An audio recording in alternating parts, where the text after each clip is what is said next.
Alright, Diablo 4 players, let's go over what is the best classes to play in Season 9 after everything is kind of settled down. We know kind of the main star players here, but I also wanted to make this video mainly as a class and maybe a build recommendation for the brand new stuff. I will vaguely use these Helltide's pit leaderboards as kind of a reference. This way you guys can visually see how high each class has pushed. But not every single build here is going to actually be the best new build, because there are certain things like the brand new Flurry Rogue build, as well as the brand new Shadow Mage's Necromancer build that are supposed to be the new thing in Season 9, but they are just a little bit short of being like the S tier build for that class in this particular season. So the way I want to structure this video, instead of making it like the highest pit pushing guide in terms of like, well, this class hit number 1, so I'm going to recommend this class. That's not what I want to do in this video, even though there is going to be some correlation here. But I want to mainly focus in on the play styles and what kind of emerged and how the classes actually feel, as well as my recommendation for your average player, because a lot of these builds, guys, that are like rank 1, these players are playing several hours a day and trying to fish for the best certain rift to maybe get lucky to get that rank 1 play. So if you don't have 30 hours a day, this video is mainly oriented around recommendations for your average Diablo player. And so the number 1 is the gameplay that you guys are seeing right now, which is going to be the Thorns Spiritborn build. And the reason why I'm going to recommend this build as the number 1 spot is because it does not require any mythic unique items, which is a huge bonus compared to the rest of the builds. They all basically benefit off of them, but this is the one build where if you don't have any mythics, you're still going to be blasting. The game's going to feel super smooth, and on top of that, you have so much more freedom to select any skill that you want. So I'm playing the Quill variant, which has also hit rank 1 a few different times. Keep in mind, like within the first week, certain things will kind of stack up on top of each other, but in general, it's basically you're doing poison and thorns damage, but you're applying it on every single attack, and it doesn't matter what skill that you really use, as long as pretty much the skill gets to attack twice, you're pretty much good to go. But the reason why I like this one is, again, you have way more freedom to pick whatever you want. You can teleport kind of to every single enemy that you actually go to, which is a huge quality of life in terms of your speed here. And again, not requiring mythics is pretty good. But I also want this video to kind of serve as a playstyle guide. Like, how does it actually kind of play? So how it plays, for the most part, keep in mind there's different like variants that will be on the leaderboards here. But what you're doing is you're going to be using the Hunter, which is your ultimate, to kind of jump in and jump through walls, and then you just spam whatever skill that you want. You can play Rake, you can play Quill Volley, you can play the Crushing Hands, you can play whatever you want for your damage source. The rest you can activate whenever you really want to for additional damage. But the key things is whatever skill you want plus the Hunter, and you're just going to be good to go, and it feels super good. Even though it's like a poison and a thorns build, it doesn't feel like a poison or a thorns build, which normally with thorns the enemy has to attack you, and poison is like usually considered damage over time, and this build does not feel like that. It feels very snappy, very fast, and Spiritborn has been kind of like a fan favorite with Quill for so long, and it's kind of cool that you can play whatever you want. Honestly, Quill is still pretty dang good, but again, play whatever skill that you want, and that's why I'm going to put this as my number 1 recommendation. All right. So my number 2 recommendation is not actually going to be the Druid. That's why I wanted this kind of to exist here to give you guys a recommendation for the best builds. It's still really close in terms of like what is rank number 2 here. The Sorc and the Druid are so dang close, but I will say definitely I would recommend players to play the Hydra build over the Druid Pulverized, because that build is actually buggy and the Sorc is just way more enjoyable to play. So currently in the rank 1 variant, there's one where you use ice shards to ramp up to get a damage bonus. However, most people will have a lot more fun just kind of playing the build without that, and that is totally a-okay. You don't have to play the ice shards variant, because most people won't want the clunkiness that does apply if you do play the ice shards. It will technically give you more damage, but in terms of the play styles, you're activating a couple different buffs. Ideally, you want to make sure you activate Inferno every once in a while, because there's a big damage multiplier with it. But pretty much you activate your Hydras and you kind of run around. You do want to wait for your mana to recover. It's not like you're spamming the Hydra, so it's like kind of like a turret build. If you've ever played like Siege Ballistas or anything in other video games, even in like, let's say Diablo 3 with maybe the Marauders build. But this one, it's a lot less active, as in like you kind of throw down your turrets and you can kind of chill. And it's great for doing the strong rooms because there's so many enemies that may spawn in, and it's great for a lot of forms of content too. If you're doing the Infernal Hordes, it's just a really smooth playstyle, and that's why I really like it. Now, to be straight up with you guys, it does want Mythic Uniques because that makes the build a lot smoother compared to the Spiritborn, which you can get away with Razor Plate instead of Shroud of False Death, and like you get away with a lot more, and that's why I want to put this one in second place. It is a great build though. Again, don't focus too much on this tier in terms of how much more damage that this build can do, because it's really hard to beat the Spiritborn right now. But in particular, the Sorc has been always one of the fan favorites. It's always usually one of the highest picked classes for a reason, and that is because teleport is one of the best mobility skills in the game. And again, the build feels really good.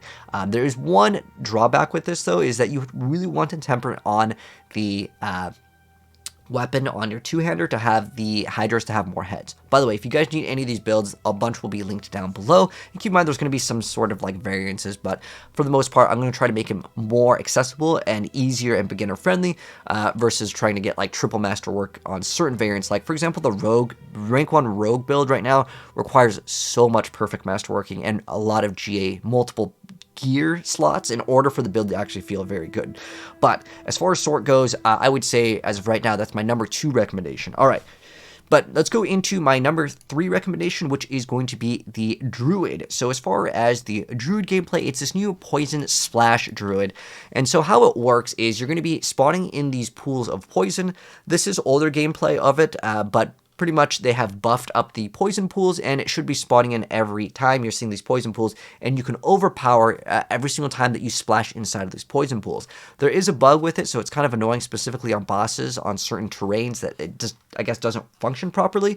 But for the most part, it hits really hard, and when you activate your Grizzly Rage, you're going to have pretty much only like one skill to push. All you really need to do with this build is push your Grizzly Rage, and then you just keep on hitting Pulverize. That's all the build is. It's pretty easy. Now, normally you'll get a lot more of these poison pools, and then again, you want to splash in them, and that will kind of trigger them, and it will guarantee your overpowers.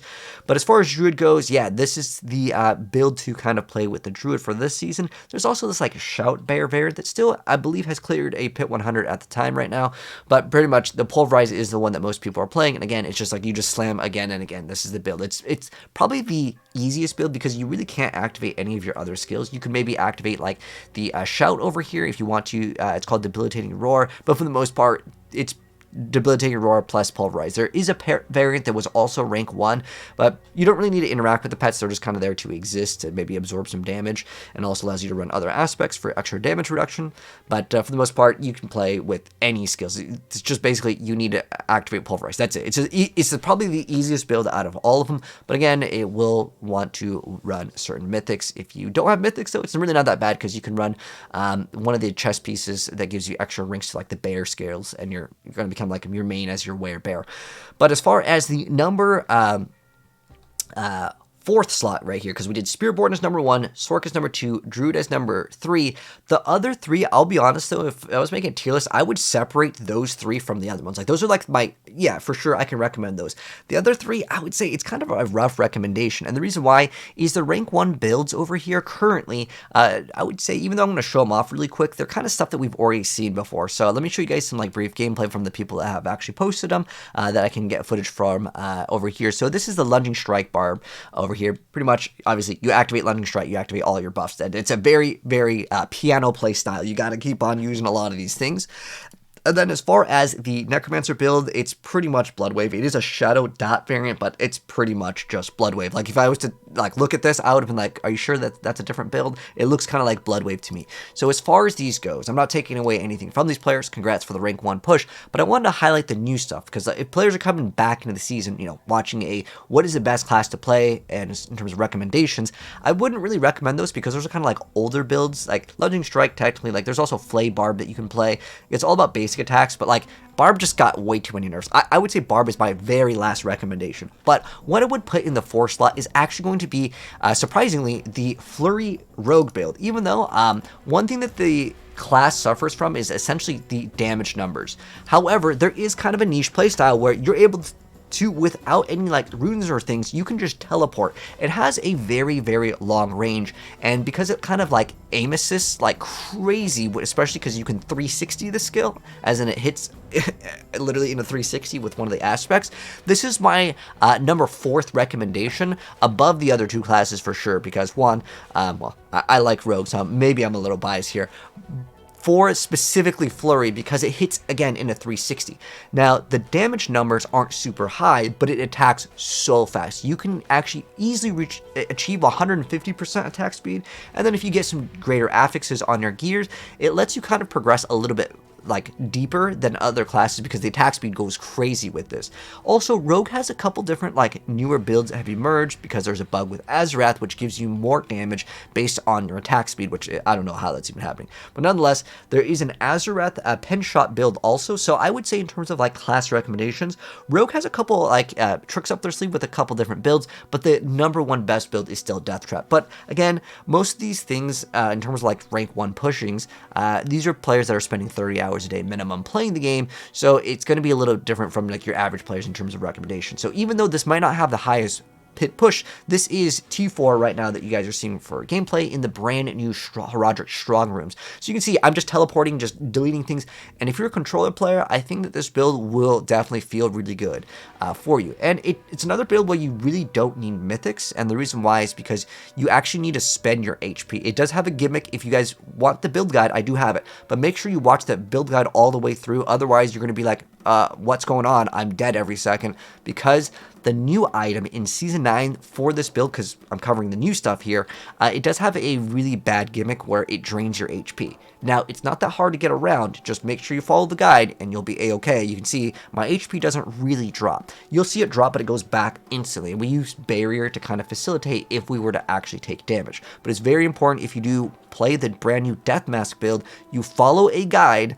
Otherwise, you will kind of have problems if it's kind of like your first time. I really recommend watching like or following the guide 100% and then try to build it, even though it might be like a 10-minute video. Just watch it, because if you don't copy it exactly, you'll run into some problems. But anyways, yeah, the Death Trap has already been seen before. I've already got gameplay, and I'll be updating my Death Trap build very soon, but that is technically the rank 1 Rogue build at the moment. But if we're covering like recommendations for new stuff, out of all the other ones, I would recommend this one more. For the Necro, I already showed you guys gameplay of like the Blood Wave, but I did also have the Skelly Mage gameplay, so I want to go ahead and show you guys the Skelly Mage gameplay. Now, this one, even though I'm ranking this above Barb, I really didn't like this build, I'll be honest. And the reason why I don't really recommend this build is because the Necromancer is just a bad version of the Hydra Sorc, at least in my personal opinion, because how it works is you are still activating all these different things. The thing with like Necromancer is like with the Shadow Blight, like you have to like activate that in every single build because it's just a free multiplier. And then you have all these other little gimmicks where you got to get these Shadow Priests, you want to get the Bone Prisms so they take more damage, and then you want to spawn the corpses so you can eat the corpses with either like a corpse tendril, or you can run Corpse Explosion to activate one of the bonuses, like Flesh Eater on the Paragon board. There's all these things that you have to do, and at that point, I would rather just play the Hydra Sorc, because that one you have to press less buttons and it does way more damage and it's way tankier. The one issue that I had with the Necromancer isn't necessarily all of the button pianoing that had to go on. It was more so that I really didn't like that the build felt way squishier. The Hydra Sorc was just like, it felt like quadruple times tanky, and because I'm giving a class recommendation, that's why I'm putting this one kind of at the bottom. Now again, if you want to play like the Blood Spear Necromancer, that was kind of cool and it's still not bad, but again, if I'm covering like the new stuff, I just didn't really like it because it is too similar in playstyle to the Hydra Sorc, but it just felt like worse. It felt like, again, less damage, less tankiness, and the AI is kind of a problem with this build as well, and the reason why is, like, the minions seem to only want to attack after you either get attacked or like 2 seconds after, whereas the Hydra Sorc just feels way more responsive. That's another area where I'm highlighting and telling you guys that the Hydra Sorc is just a better recommendation if you kind of want this playstyle. But if you want to play like the Shadow Dot, which is basically Blood Wave, feel free to go and check out that variant, as it is pretty much in line in terms of power with what is able to be pushed in the pit. And then the last one I have is Barbarian, even though, I mean, I'm going to show you guys gameplay of like the Barbarian build that like I was hoping would actually be good, and I'll show you guys that right now, which is going to be where you used to be able to get like this infinite damage with Barbarian. You hit for like 999s in the negatives. Let me show you guys like what you could do on the boss. This build got nerfed, okay? Just as a heads up, like you can see like the damage numbers. You can see we're hitting for trillions, and then we're hitting for negative damage.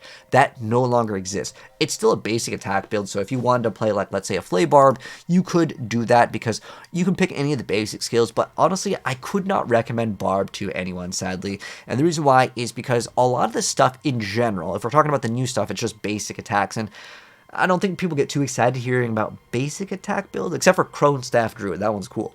But as far as basic attack build, actually Heartseeker's a pretty cool one too. But as far as Barb goes, that's kind of like what the flavor of the month is for this build.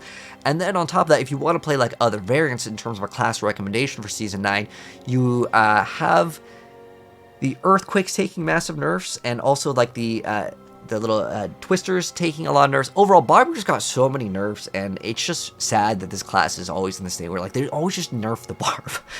But nonetheless, that's the reality of the state. And so to kind of do a wrap up final like tier list over here in terms of like what my recommendations are: number 1, Spiritborn; number 2, the Sorceress; number 3, the Druid; number 4, the Rogue; and number 5, the Necromancer; and in dead last, even though I know that the Rogue's dead last here, but I gotta put Barb at the last. Like, even the Barb players, you know, shoutouts to my homie Rob, he locked in with the Spiritborn too, and he's always playing Barb. So I would say it's only that I cannot recommend Barb in this season in terms of like, you know, what's the one class that I'm telling you guys to stay away from is probably going to be Barbarian, as in most people will not have as much fun. And I think the most important thing with the video game isn't hitting the highest pit tier, which is why I wanted to make this video over recommendations, because I think people usually have fun when they are destroying, but at the same time, there's a play style for certain builds like the Barb build, which, yeah, if you like playing the piano, maybe.